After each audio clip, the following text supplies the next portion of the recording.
Okay, I'm about to start my speech. I've got my wife and daughter, my son who's going to record, and I've got my friend and my parents on Zoom as well. If you guys want to just wave, hi.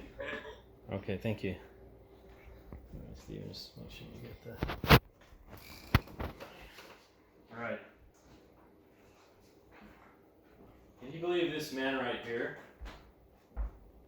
won 2 Super Bowls and has not been inducted into the NFL Hall of Fame? Hi, my name is Joe Redondo, and I'm going to talk to you about why Jim Plunkett, a man who won 2 Super Bowls, was the NFL Comeback Player of the Year in 1980 and the NFL Rookie of the Year, deserves to be in the NFL Hall of Fame. I'm going to talk about 3 points today and give you 3 reasons why he belongs in the Hall of Fame. My first reason is that he won 2 Super Bowls. Not a lot of people even win a Super Bowl. He won 2 of them. The second point I'm going to tell you is about his great comeback story in the NFL. He really was given up on, but he turned things around at the end of his career and ended up winning 2 Super Bowls. The last point I'm going to make is I'm going to make just a small comparison to a couple of quarterbacks that are in the NFL Hall of Fame, but did not accomplish as much as Jim Plunkett, and to kind of give you an idea of why he should be in there. Okay, so the first point I'm going to bring up is that Jim Plunkett won 2 Super Bowls.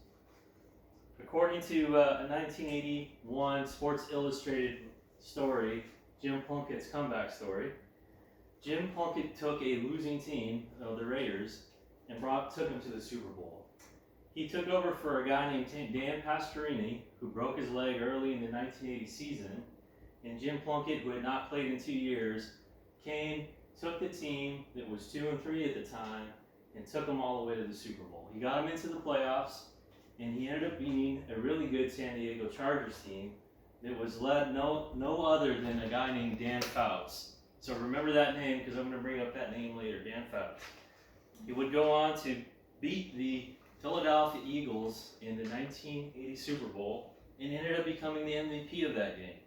According to that 1981 Sports Illustrated story, it says, "Up from nowhere, king for a day, the most valuable player of the game. 13 completions and 21 attempts, no interceptions, 3 touchdowns, including an 80-yard NFL record touchdown pass to Kenny King." In 1983 season, he would win his 2nd Super Bowl.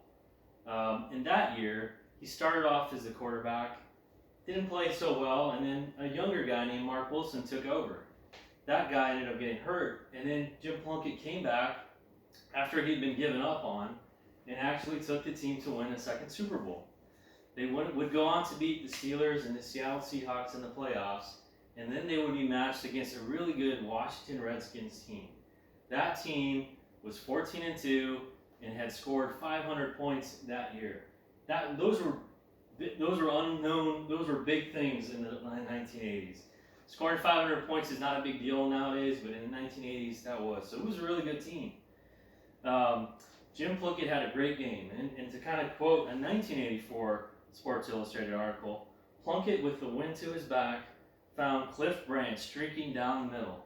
Darrell Green, who would go on to be an NFL Hall of Famer, the Washington Redskins rookie quarterback, hesitated for a moment, and Branch ended up burning him for a 50-yard gain. 2 plays later, Jim Plunkett found Branch again for a touchdown. Washington was flat-footed, and they lost to the Raiders 38-9. So now that I've talked to you about 2 of the big reasons, my first reason why I feel Jim Plunkett should be in the Hall of Fame, I'm going to talk to you about a second reason, his NFL comeback story. According to a 2000 ESPN article, the Jim Plunkett story, Jim Plunkett ended up becoming the NFL Comeback Player of the Year in 1981. Jim Plunkett won the Heisman Trophy in college, the highest honor you can get for a college player, and was drafted by the New England Patriots in 1971. But things didn't go well for him there. They really did not build a team around him with much talent. So he ended up kind of just becoming the scapegoat in New England and was cut. He went to San Francisco. Things didn't go so well for him there. He had a good start, but that team also just kind of fell apart. At that point, he had given up. And the NFL basically gave up on him. And he had one chance left, and that chance was to play for the Oakland Raiders. The owner and general manager of the Oakland Raiders, Al Davis, would state in this 2000 ESPN documentary, "I believed in Jim Plunkett, always have, and always will." Al Davis took a chance on Jim Plunkett, and it paid off. After resting on the sidelines for 2 seasons in 1980, and when Dan Pastorini broke his leg, Jim Plunkett came off the scrap heap and took that team to win a Super Bowl, and then winning the second one in 1984. But he got a good honor in 1980 as he was labeled the NFL Comeback Player of the Year. To quote Jim Plunkett from a 1981 autobiography, The Jim Plunkett Story, he said, "I had a good college career, then I got lost for a while, almost forgotten. I could have quit and never made it, but I stuck it out." My last point, now that I've talked to you about his comeback story, my last point is I'm going to compare Jim Plunkett to a couple other quarterbacks that are in the NFL Hall of Fame.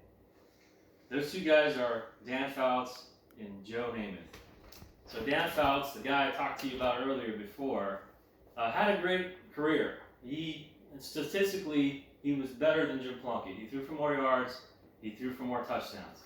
However, Dan Fouts never won a Super Bowl. He didn't even get to a Super Bowl. One of the opportunities he had to get to a Super Bowl was in 1980 when Jim Plunkett beat him to go on to play the Philadelphia Eagles. According to the NFL Pro Football Hall of Fame, another quarterback that got into the Hall of Fame is the great Willie Joe Namath, who was a very popular quarterback in the late 1960s. Was on many commercials, TV shows. He was on the Brady Bunch. He was a very popular quarterback.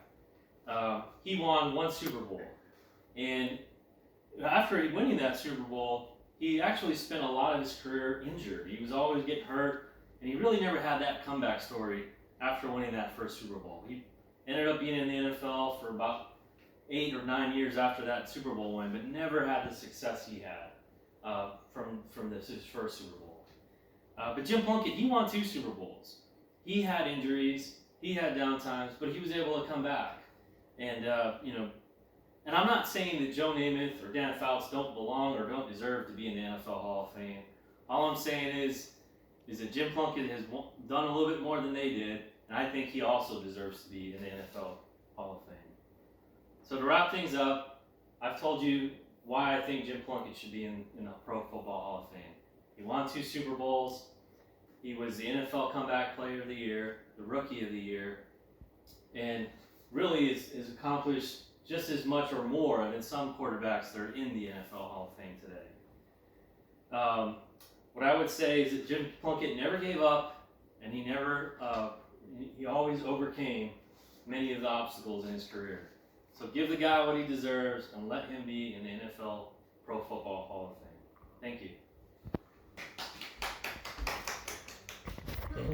Still son, my mom, and my audience. So thank you very much.